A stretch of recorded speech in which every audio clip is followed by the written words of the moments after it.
So last week we began to talk about the his needs versus her needs, and we kind of went through that list fairly quickly, I thought. Any questions, follow-up, unfinished business on that? The biggest mistake in teaching that material, you used to could take that class and certify as one of their presenters. And the biggest mistake that took place in those classes was it came across as a quid pro quo. Did I say that right? It's if I meet your needs, you will meet my needs. And if you're not meeting my needs by default, I'm doing something wrong. And that's been a problem in the theories we've had about marriage for a long time. Even active listening, if not taught properly, you think if the other person's having a meltdown, I must have done something wrong because I'm using active listening skills. And they didn't work, so it's got to be my fault. So there's a lot of marriage myths that we grew up with and that we were even trained about as ministers when you talk to people about marriages. And so the biggest mistake on the his needs, her needs, is this is not a guarantee that my spouse will reciprocate. It's just smart money to know, hey, this is a want or a need or a like or what we call an enduring vulnerability. If there's something that you can address from your spouse's perspective, it's smart to address that. If you want to look at 1 Peter real fast, we'll make one visit there and then we'll move on. 1 Peter 3:1.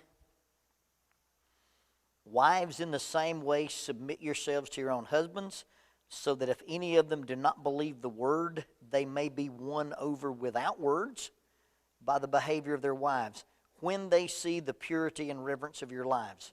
Your beauty should not come from the outward adornment, such as elaborate hairstyles or the wearing of gold and fine clothes.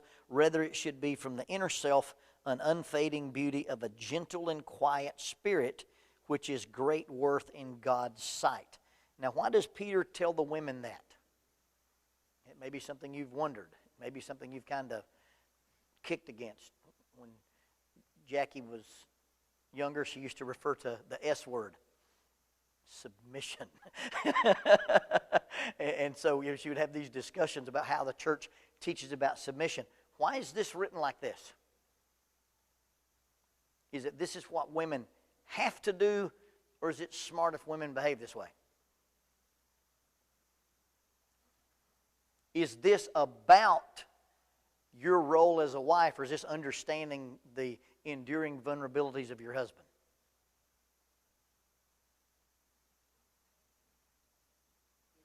Yes, that, okay. Because you get down further, and it basically says, likewise, husbands, dwell with your wives with understanding. So when Peter says, hey, ladies, you're going to influence your husbands more with influence than you will with power. That's understanding the dynamic that takes place between men and women. And it's not necessarily that you have to do this as much as this is smart to do. Because you're not going to influence your husband with a plethora of words.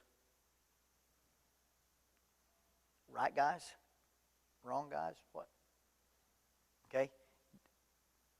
A lot of times, husbands, talk about my wife stays on me, and there's a word they use. Anybody want to guess what that word is? Oh, the nag word. Okay, she nagged me. I had one lady in a seminar go, well, I wouldn't nag him if he'd do what I told him the first time. She meant it to be funny, but it wasn't. Okay? And so Peter says, you understand how your spouse is wired, and understanding how they're wired allows you to have influence. And really, in a relationship, we do want to talk about influence rather than power. Because if there's ever a power struggle or a power dynamic in the relationship, it's already on rocky ground.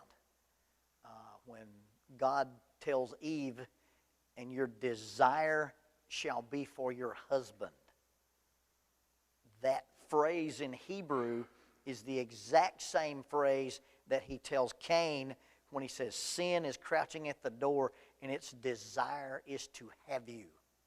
It's not a sexual desire, It wants to dominate you. You've got this Babylonian threshold demon that's right outside Cain's residence.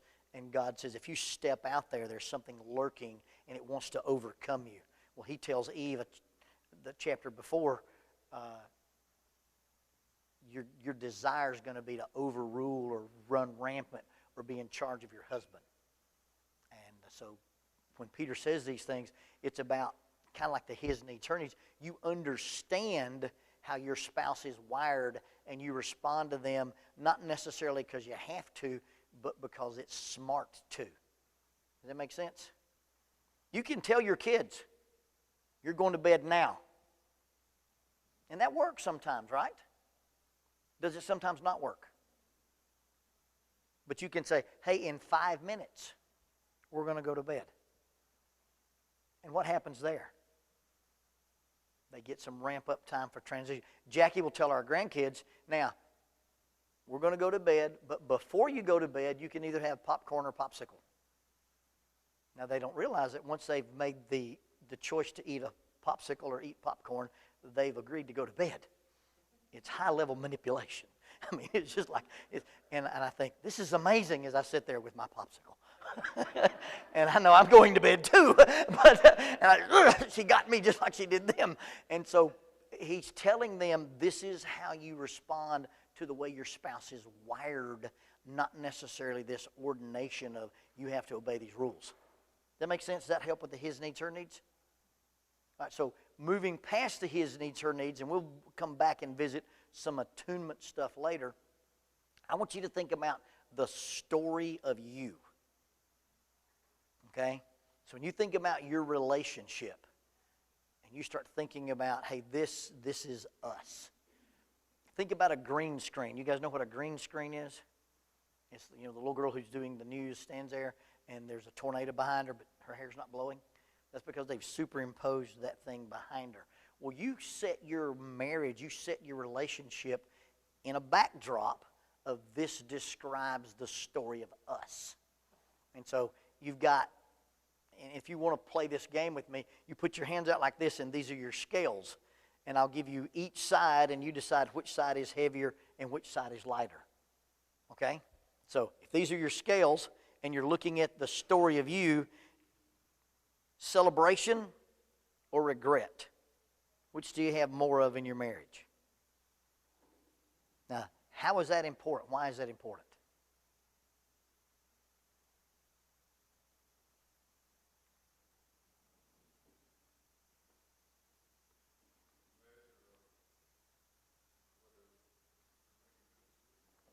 Okay, it's a measure of whether or not you're making good decisions.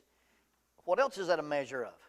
I think about the story of us, and these are the things I celebrate, and these are the things I regret. There are things to celebrate. A sign of a marriage that is in deep, deep trouble is, well, let me read you the list, and then we'll talk about it. So you have a measure of celebration versus regret, affection versus resentment, us versus self, positive versus negative, harmony versus chaos, and satisfaction versus disappointment. You can sit with a couple and say, tell me about you guys. And you can put those words on a piece of paper and make a check. And you can come up with where this couple is in a 15-minute conversation. Because if you're on the side and they only talk about regret, resentment, negative chaos, and disappointment, they are suffering from what's known as negative sentiment override. Now that's some words to unpack. So what is negative sentiment?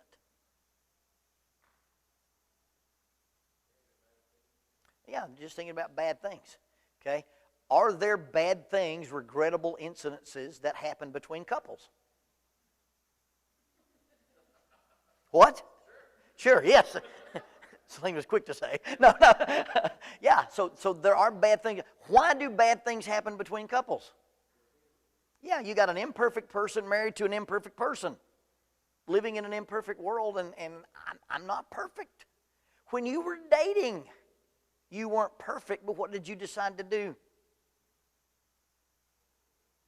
Overlook it, ignore it, not notice it. You know, hey, everybody sees red flags. We just say they're different colors, you know, early in relationships. And, you know, we talk about the marriage go-around. You have romance, and that's that, you know, being Twitter-pated. And romance runs into reality. And then reality can cycle you back into what we call the doldrums. Well, this is as good as it gets. I'm just going to suck it up and deal with it. Which is a terrible way to live. I mean, you think about that. You know, the guy that was in charge of our PT with SWAT for years was Chris Luzak, Army Ranger. And, I mean, he's a PT stud, just maniacal. He's the guy that talked us all into doing the Go Ruck, which is a 10-hour obstacle course wearing a backpack full of bricks.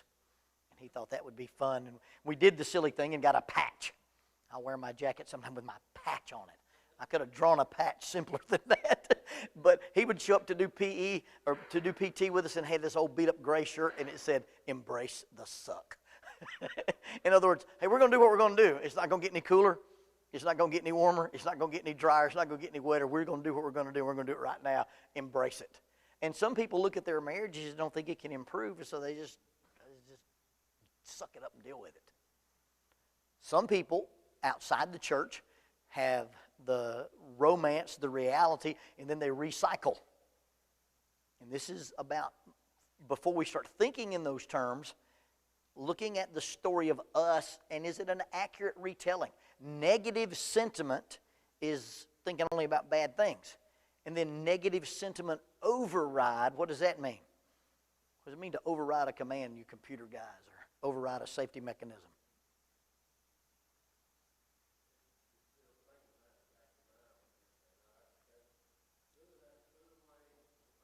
Okay, put it away, don't think about it.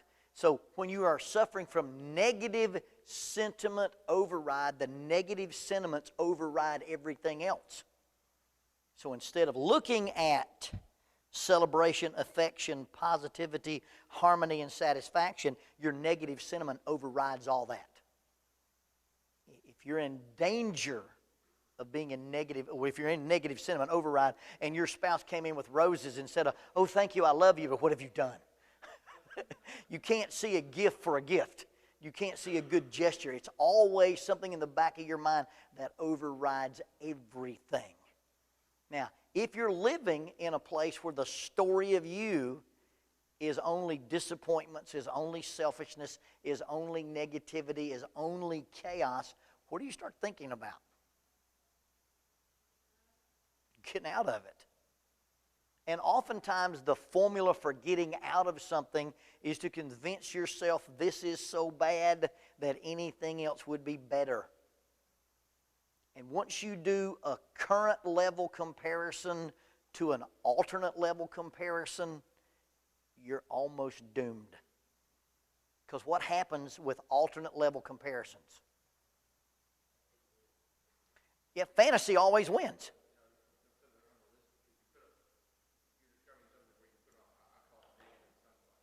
Negative sunglasses. Yeah.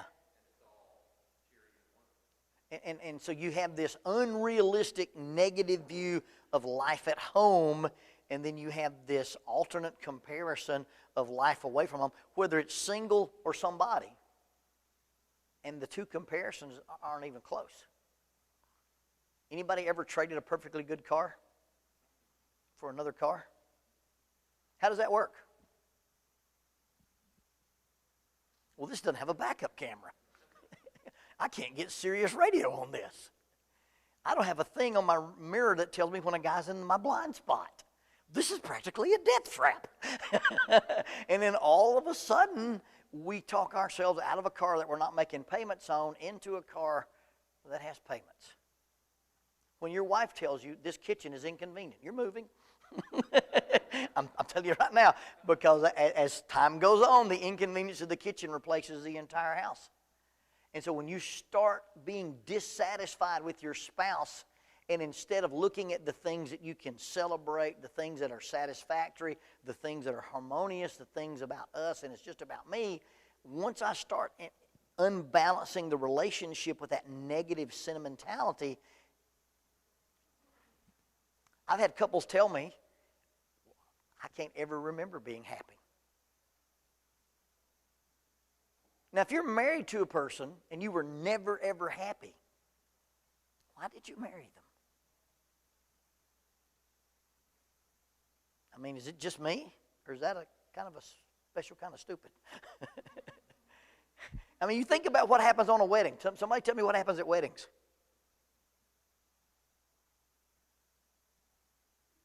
Don't do the obvious. People get married. I got that. What, Jackie?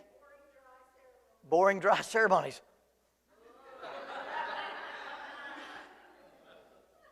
I'm personally offended. But if you've been to one of my weddings and you've been there more than 20 minutes, they had extra songs. I'm telling you right now. They're not there. We get them hitched and gone. I'm telling you, it's great. You have everybody's on their best behavior, and you stand in front of an audience, and you cry, and you pledge your love to each other, and you have this song that you didn't really anticipate being that long. So you stand in front of a crowd of people staring at each other while this song plays. They're like, and all of a sudden, you make this promise. And what's that promise? I'm going to do what I can to make you miserable till one of us dies. That's not the way I remember that going, right? I'm going to love, honor, and cherish sickness and in health, and better or worse until death do us part. And yet the first time there's a bump in the road, I didn't sign up for this. Yeah, you did. I love this person, and regardless of what they're doing or acting, I'm promising to love them till one of us dies. Now that's what a vow is. And then you exchange a token that you wear on your left hand closest to your heart that symbolizes a precious metal and eternity to remind you of that promise. And yet when we start thinking about what's not working rather than what is working, we think about what I'm dissatisfied with rather than what I'm satisfied with. When I think about the things about this person that I regret rather than the things that I celebrate, you talk yourself into, hey, I shouldn't have married this person anyway. We should have never been married in the first place. You ever encountered one of your friends who was that unhappy in their marriage? And so once you start thinking along those terms and you get this imbalance of celebrations and regrets and disappointments and satisfaction and harmony versus chaos, it's very easy to start thinking about fantasy. Well, what if I'd married that boy I had a crush on when I was in high school? What if that girl in college and I had never broken up? And then what's the next step? Right? And you send somebody a friend request. Then you start texting, talking, FaceTiming, Instagramming, Snapchatting, and things I don't understand, back and forth, back and forth, back and forth. And at any point, you're having multiple conversations with a third party, and you and that third party know more about you and your spouse than you and your spouse know about that third party. You have what's known as an inverse in intimacy. And an inverse in intimacy is when you start saying, this is the person that I should love, and this is the person I don't love. And Shirley Glass, in her book, Not Just Friends, says that once you get an inverse in intimacy, and there's any secrecy, deception, or lying, it's an affair. Period. Now, that's a pagan psychologist who doesn't go to church anywhere. Now, for our purposes, we talk about a non-consummated affair versus a consummated affair because of Matthew 19:9 doctrine. But this psychologist, who what she deals with is infidelity, says when you're having this kind of relationship with somebody and you're lying about it or having secrecy about it, and there's that inverse in intimacy, you've already done the alternate level comparison to the current level, and in your mind, you've already disengaged and left your spouse. And it starts on an emotional level. Joe Beam in his workshops called Marriage Helper calls it limerence. And a word I'd never heard. Somebody used it, and I went, what? And I saw leprechauns dancing when I heard it. But limerence is the idea of being in a relationship, not necessarily in love and not necessarily even sexual. It's just that dynamic where everything is new and exciting and wonderful. It's almost like you just enjoy the hunt. Just enjoy the dating game. And everything is new and exciting, and you're discovering things. You're having stimulating conversations. Well, you don't go home to dirty laundry and a stopped-up toilet and, screaming kids. You live in this fantasy world. Well, when fantasy competes with reality, fantasy always wins. Especially if fantasy is being compared to a negative fantasy. He always, he never, she always. And so the story of us is not balanced with some celebration and some regret. It's all one-sided. And once it gets to that imbalance of thought and attitude, then we violate the principle of love, that love is an attitude rather than just an emotion. Because if you are only emotionally in love, what do we call that? Infatuation. And love is this mature decision that you make that says, I'm going to have this attitude where I choose to treat this person like this, this, or this. And that's going to be a change in how we see ourselves. It's going to be a change on how we see others. And infatuation, it starts that alternate level comparison, that limerence, and you can't build a relationship just on emotion. I may be wrong. I haven't been able to prove it yet. And maybe you can. But everything written in the New Testament about these people in relationships, I believe was written to people in arranged marriages. They didn't go out and date. They didn't go to a high school football game and meet somebody on the other sidelines. This was a guy comes to town and says, I have camels, you have a daughter. Let's make a deal. You know? And all of a sudden you got put into this thing where this is an arranged marriage. And there was an espousal period where the husband proved that he could take care of your daughter. But you had to come in and choose to love him, and he had to come in and choose to love you. I know that's true for the Jewish society. Not sure what the rules were with the Greeks, but it seems to be similar. And so if people in arranged marriages can choose the attitude of loving each other, then people who went out and shopped, and this is who I picked and brought home, if I get disappointed or dissatisfied, can I not change my attitude? And again, this is not, hey, suck it up, buttercup. This is, I'm going to treat you as if I forgave you. I'm going to treat you as if you're more important than me. I'm going to treat you as if your needs were greater than mine. And that's a choice. And it's how you paint the story of you that gets you into the place whether or not you can choose or not. Questions or comments on that? I see some confused looks.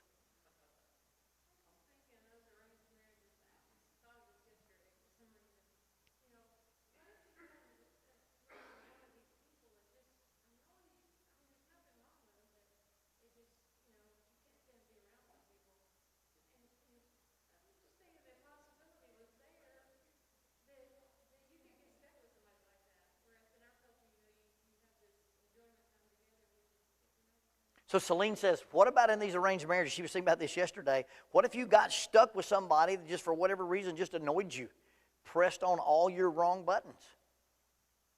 Well, what does the New Testament teach on that? Be submissive, number one.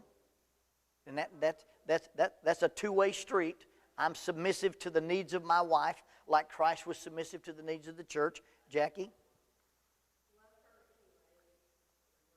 Okay, love her anyway if it's the reverse. Michael? Yeah, actions, not words. That's on the back of a SWAT t-shirt, by the way. Acta non verba. Deeds, not words. And so sometimes I'm going to go, okay, this bothers me, this hassles me, but I'm still going to treat you as if I value you and if I love you. And it may be in a loving relationship where if you had any influence, you can make a request, a positive request to have your needs met. You annoy me when you say that. I feel insecure when you talk like that. You see how one's about you, one's about me? And you can't argue with me about what I need. I learned that as a youth minister. Hey, pay attention. I am paying attention. No, you're not. Yes, I am. No, you're not. Yes. You're turned around talking to her. Well, she looks better than you do. And you can't argue with that. Okay? And so this kid in your Bible class, and I go, hey, excuse me, Johnny, I do a better job teaching when I can see your eyes. No, you don't. He can't say that. He's an idiot if he does. I've told him what I need to do to be an effective teacher had nothing to do with his behavior, that he was turning around flirting. And so when you can make a positive request to have your needs met. Now, there's lots of scriptures in Colossians, lots of scriptures in Ephesians that talk about bearing with one another. Now, what does bearing with one another mean? What is forbearance?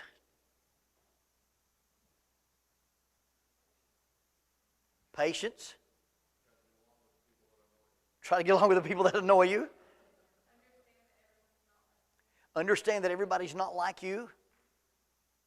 And so once I can take that other person perspective, then I may realize, this bothers me, but it doesn't bother them. And you think about the differences between you and your spouse. Loud music versus soft music. Anybody got one of those going on? I like old school heavy metal rock. Stuff you can run to or do push-ups to. Jackie calls it noise. Okay? But she has super, super, super sensitive ears. And I'm nearly deaf. But she'll put earplugs in her ears and earmuffs on when she shoots. Because loud noises just get her. And she has the hearing of a bat. Okay? Because if you're sitting around and... Stop it! Stop what? I don't know, I'm making noise. But she hears, be a 7th grade boy and drum with your pencil. The wrath of God appears in the classroom. Angels and brimstone. Well, I've learned that there's things that I like to do that she doesn't like, and it doesn't bother me not to do it, but it bothers her if I do it. So who's got the option there? Now, Celine has put up a question. What if you do this in all the right way and the person's still a jerk?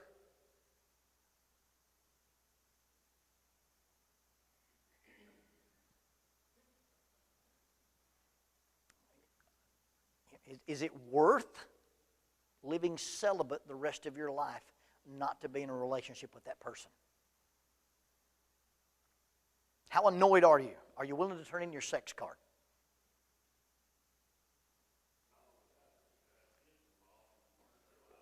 Oh yeah, you got to think about. Greg says not only that, but you have kids involved and turn their lives upside down.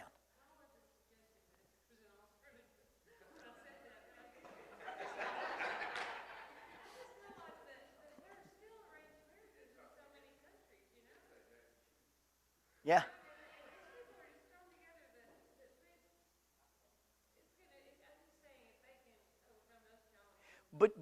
But you think about, if you can overcome those challenges in a third world country where those are arranged marriages, we should not be having some of the trouble we're having, I think is the point Celine's making. The other part is, how many of you work at companies where you hate your boss? How many of you let your kids play on teams where you don't like the coach or the other players? Have you guys are involved with travel ball and don't like the other parents? We make all kind of concessions for all.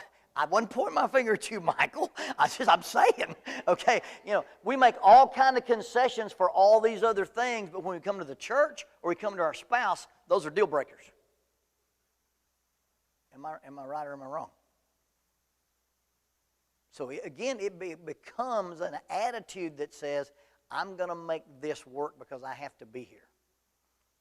I went elk hunting several years ago.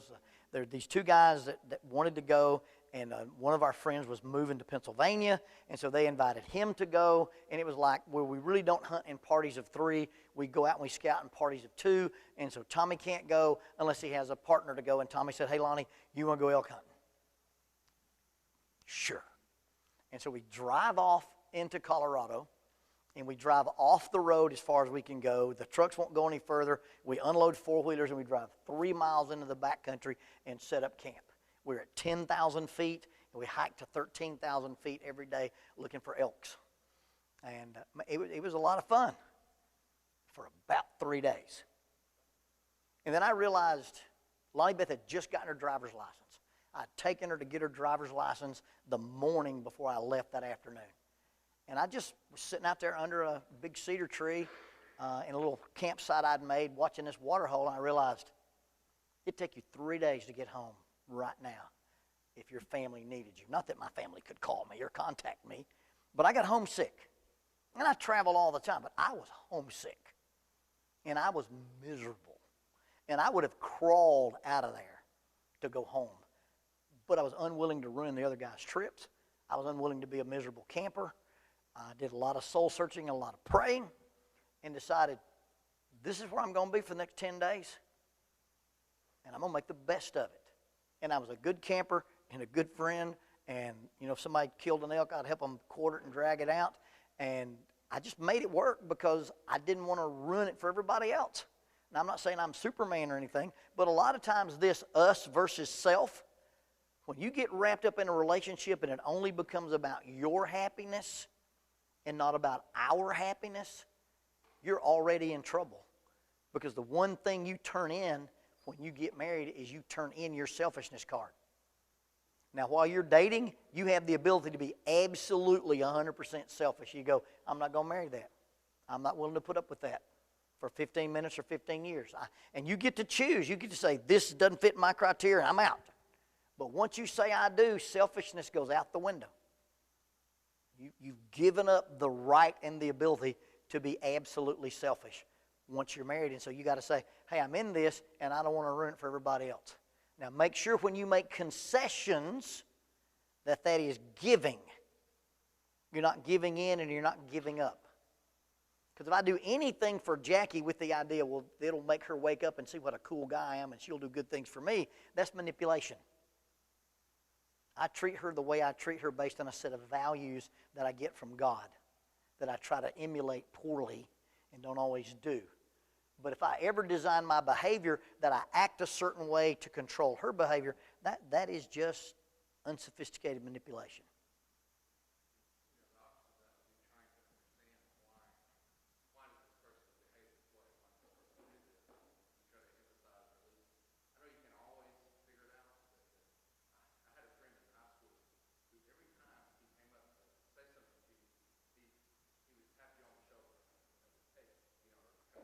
That's a wrist lock right there. I'm telling you right now, I don't want to be touched.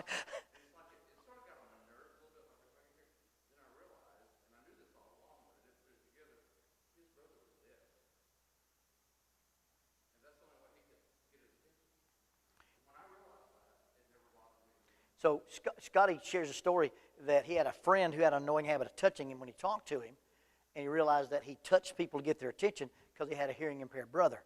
And once I understand the context of your behavior, your annoying behavior may not bother me.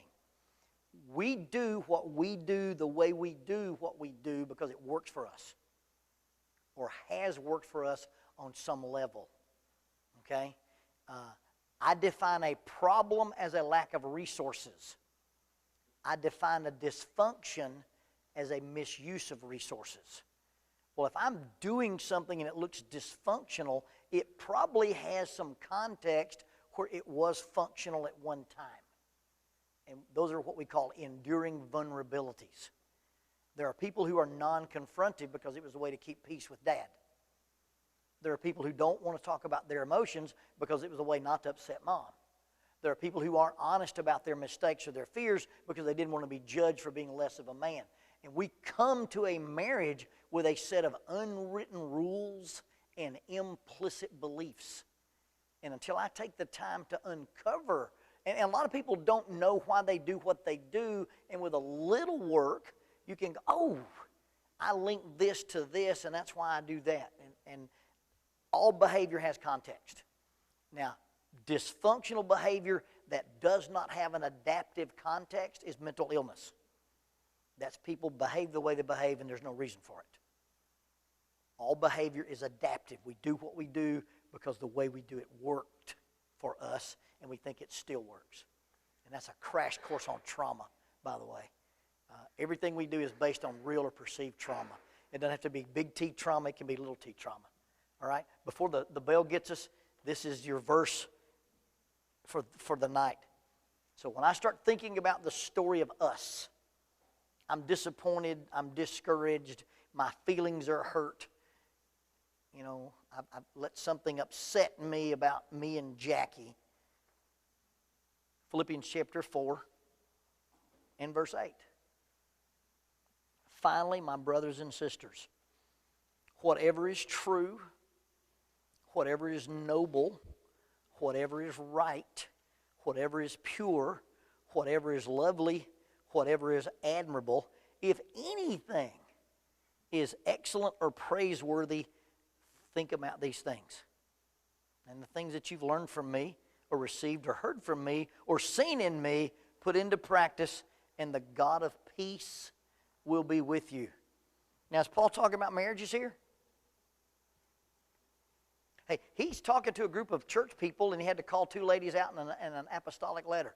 Hey, tell Euodia and Synecdoche to do this. How'd you like to be those two ladies who got mentioned in the Bible? Not for killing giants. He's writing to a group of believers, and he says, look, this is how you can have peace. And really, when he talks about don't worry over anything, but in everything by prayer and supplication, let your requests be made known to God. He talks about the peace of God and the God of peace. And there's two bookends there with peace. And he says, you don't worry about stuff, and since you're not worrying about, and worry is negative visualization, by the way. When you start worrying, you're looking at the worst case scenario, what could happen. And so he says, don't worry, but you make your request and your prayers be known to God with thanksgiving. Once you pray about it, you thank God for answering the prayer and move on. And he says, then the peace of God will guard your hearts and your minds. And one modern speech translation says, and the peace of God will guard the way you think and feel. And I like the fact that they separated think and feel, because how you think and how you feel are not always sitting on the same pew. Okay? And he says it's going to integrate thought and feeling. God's peace will come to you, and it'll affect the way you think and the way you feel. And then he says, and then since you're not sitting over here worrying, you're not doing this negative visualization, think about things that are lovely and true and just and admirable and praiseworthy. If there's anything excellent or anything virtuous, think about this stuff and the peace of God and the God of peace. So you got these two bookends. So when I start thinking about, am I happy in my marriage? No. Why not? I've got this list over here. What if you just simply said, I'm going to look at my marriage and I'm going to find one thing that is lovely or true or good or virtuous or praiseworthy? What would that do to reset your programming? Find one good thing to celebrate. Find one good thing to enjoy. Find one good thing to compliment your spouse on. And by the way, it takes 7 to 1 positive to negative ratio to have a healthy marriage. If you're dealing with your spouse and you're not doing 7 positives for every 1 negative, it's out of balance, and your celebrations and regret, satisfaction, disappointment is going to be off kilter. 7 to 1 ratio is what they describe as a healthy marriage. And really, satisfaction in your marriage is not about being married to a perfect person, but looking for reasons to be satisfied with the person that you married when you promise to try to do your best to be perfect. Any other questions or comments? This is not easy stuff, but it works. Well, thank you for your time and attention. We'll see you, Lord willing, next week.